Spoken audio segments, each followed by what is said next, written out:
buenas, espero que estés genial y espero que estés preparado y preparada para lo que te voy a contar, porque probablemente es algo que te va a romper el patrón, algo que nunca te han contado. Te voy a hablar del miembro fantasma y quiero plantearte una pregunta antes de que veas el vídeo, porque luego va a ser muy fácil responderla. ¿Siempre que me duele me he hecho daño o cuando tengo un problema, una lesión, como tenéis la gran mayoría de vosotros, una hernia, una protrusión, cuando estoy mejorando y de pronto tengo una bajada, porque ya sabéis que este proceso está lleno de altibajos, hay días mejores, hay días peores. Cuando tengo una bajada, ¿me he hecho más daño? Ostras, he vuelto a retroceder. ¿Qué pasa exactamente con eso? Pues para eso nos viene muy bien que entiendas precisamente el miembro fantasma. Y quiero que sepas que hasta 1977 el modelo que se utilizaba es el denominado modelo biomédico. Es decir, cuando hemos ido evolucionando desde los años prehistóricos, se han ido desarrollando e implementando cosas. Una de ellas ha sido el modelo biomédico, el cual tenía una correlación directa entre daño y dolor. Siempre se decía, si te duele algo es porque te has hecho daño, o cuando tienes más dolor es porque te has hecho más daño. Y eso se daba como una premisa que estaba súper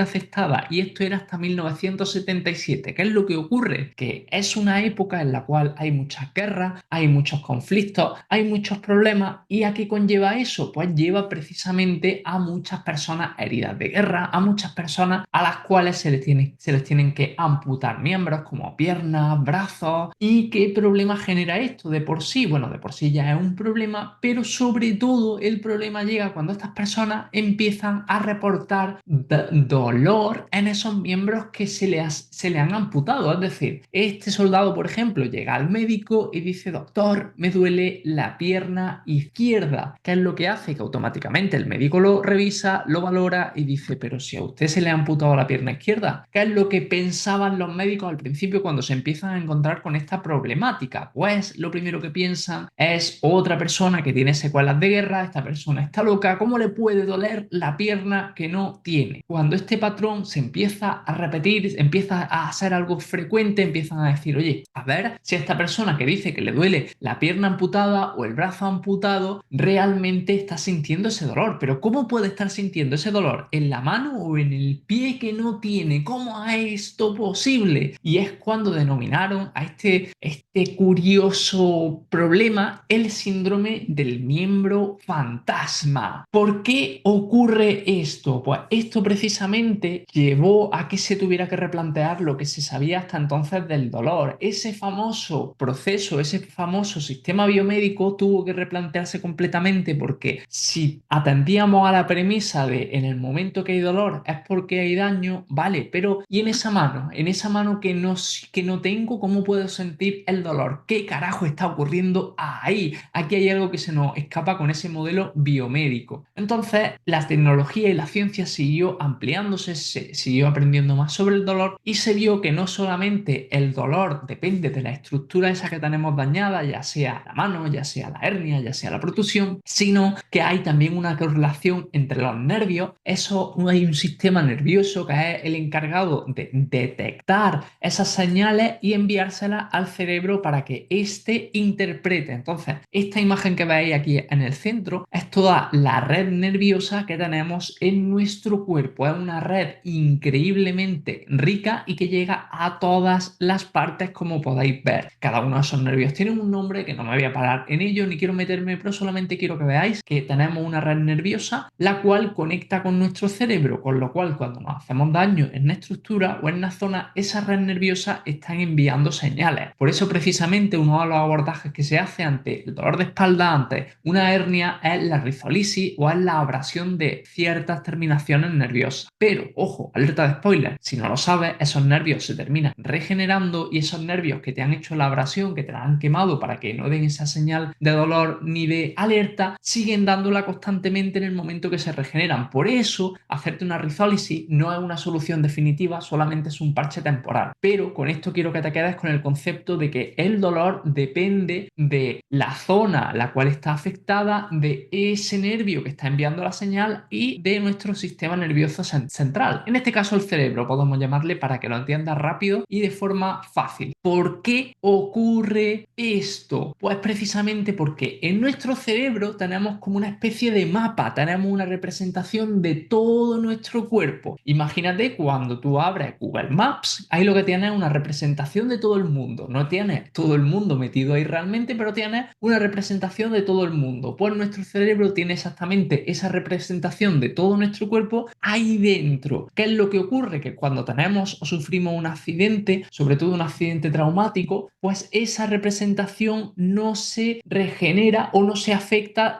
todo lo rápido que ocurre en el presente. Imagínate, me corto un dedo, pero me lo corto totalmente, me he cortado el dedo. En el cerebro sigue apareciendo esa representación del dedo, pero ya no tengo el dedo, con lo cual a nivel físico no lo tengo, pero a nivel representativo sí. ¿Qué es lo que ocurre? Que cuando ocurre ese hecho de haberme cortado el dedo, esas regiones, esas terminaciones nerviosas también se ven afectadas, con lo cual esa terminación nerviosa está dando constantemente la señal de alerta, alerta, alerta, alerta, y nuestro cerebro la está interpretando como dolor, dolor, dolor, dolor, aunque no tenga ese dedo. Por eso el miembro fantasma es algo que las personas no se inventan, porque como he dicho al principio, antes se pensaban que se lo estaban inventando, que estaban locos, pero no, es debido a estas dos fases, a la parte nerviosa y a la parte interpretativa. Y eso lleva a que en el año 2000 evolucione ese modelo biomédico, se deje a un lado y llegamos al modelo biopsicosocial, que es al que a día de hoy tenemos implementado, aunque está evolucionando al modelo enológico,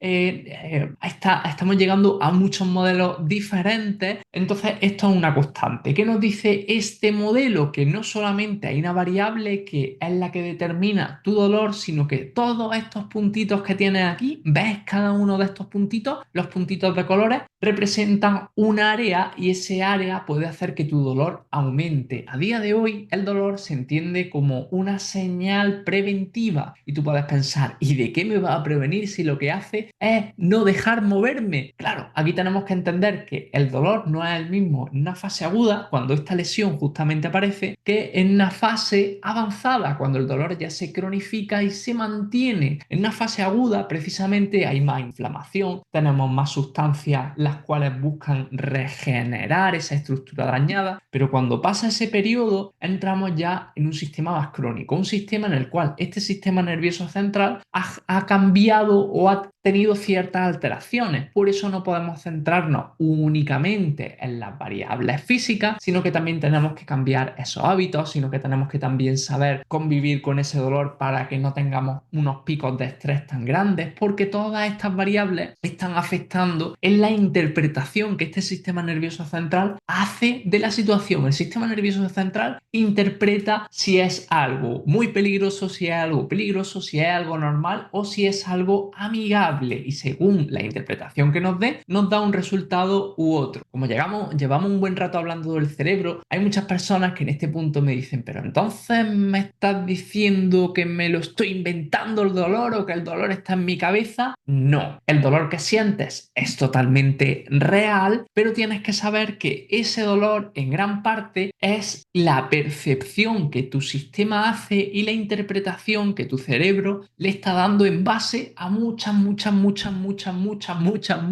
variables. Por eso nosotros podemos hacer que el dolor disminuya o aumente en ciertas situaciones. Y por último, dos conceptos súper importantes, y luego te voy a poner un ejemplo de cómo podemos hacer que ese dolor aumente o disminuya de una forma muy fácil. Tienes que conocer dos conceptos que son súper importantes. Por un lado, los DIMS y por otro lado, los SIMS. ¿Qué significa eso de DIMS? De inglés significa o es Dangers in Me, es decir, peligros que nuestro sistema interpreta o piensan que están dentro de nosotros. Y SIMS es Safety in Me, es decir, todo lo contrario. Un ejemplo de DIMS. Si yo pienso, o si me ha dicho el médico que el impacto es malo para mi espalda y que caminar es malo y me voy a hacer más daño, cada vez que camine hay más probabilidades de que eso me moleste más, porque precisamente me estoy condicionando. En cambio, si me voy a los Sims y me dicen que precisamente caminar haciéndolo de la forma adecuada preparada y ya sabes y lo has sentido que caminar es algo muy positivo y además te ayuda a que tu columna vaya cada vez fortaleciéndose porque ese impacto repetitivo hace que los discos se vayan nutriendo y es algo muy positivo, pasas de un DIM a un SIM, con lo cual caminar ya no te genera tanta alerta o tanta amenaza como lo hacía y nos va ayudando a progresar. Por eso es muy importante que vayamos sabiendo que realmente sí tenemos que evitar y que no es un peligro, sino que es un mito que nos han contado o que se ha dicho durante mucho tiempo, porque ese es el problema. Hay tanta sobreinformación a día de hoy y hay tantas cosas que antes se pensaba que no se podían hacer y se han visto que para nada son peligrosas, sino que es algo positivo, que lo único que hacen es liarnos y hacer que el proceso sea más lento. Entonces, son diferentes los conceptos de dolor y daño. Aquí, aunque en una fase aguda, si por ejemplo tu hernia aparece haciendo un movimiento concreto, me levanto moviendo un peso y ¡zas! Me quedo pinzado, me hacen resonancia y aparece una hernia. En ese caso, sí que te has hecho daño, ha aparecido esa hernia y ha aparecido dolor. En este caso, la asociación sí es la misma, pero,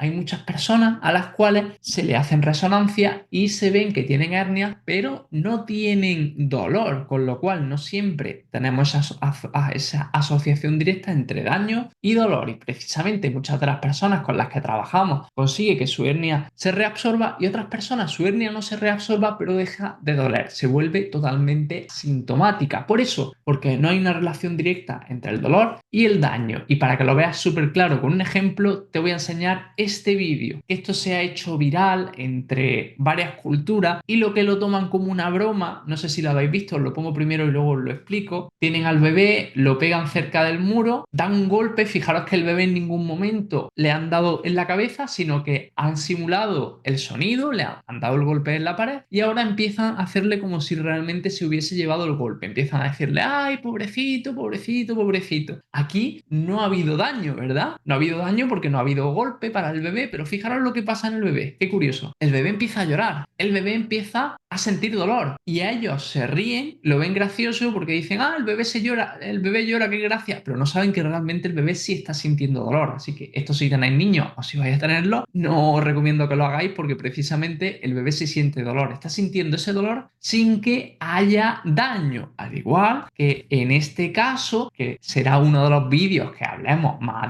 adelante. Este señor es Ian Water y este hombre, a través de una infección que tuvo, perdió toda la percepción de dolor. Es decir, este hombre lo que no veía no lo sentía. Este hombre no le enseñaba, de hecho lo hacían en un experimento, le tapaban de aquí para abajo, le daban con el típico martillo que hacían para el que hacen con los test médicos y este hombre no reaccionaba, no sentía nada de nada. Igual que este hombre cuando se hacía un corte, muchas veces si no se daba cuenta que se había cortado, si no lo veía, no sentía nada de dolor. Esto es una de las enfermedades que hay, un tipo de patología que es bastante rara, que son personas que llegan a no sentir el dolor. Normalmente esto ocurre o vienen ya de nacimiento con este tipo de problema y el caso de este hombre fue tan curioso porque lo contrajo a través de una infección. De hecho, hay una serie en Netflix que es muy interesante, pero te hablaré de ello más adelante. Con lo cual, puede haber dolor sin que haya daño, como hemos visto en el caso anterior del bebé que simulan el golpe, y puede haber daño sin haber dolor. Por eso, súper importante, quiero que sepas que son dos conceptos diferentes, dolor y daño, aunque muchas veces en la fase inicial están de la mano, están los dos solapados, pero cuando pasamos esa fase aguda, normalmente el dolor que se nos queda es más por el sistema nervioso. Entonces, eso es lo que quiero que te quedes de esta ponencia. Más adelante haremos la de Ian Waterman, que sé que te va a gustar un montón porque es una pasada su caso y vas a aprender un montón. Por lo demás, si tienes dudas, preguntitas, las puedes plantear ahora si estás en directo o si no, si luego lo estás viendo porque os pasaremos este vídeo a todo el mundo, nos las puedes plantear a través de WhatsApp o el soporte si trabajas con nosotros para que te las resolvamos. Así que nada, un abrazo a todos y a todas.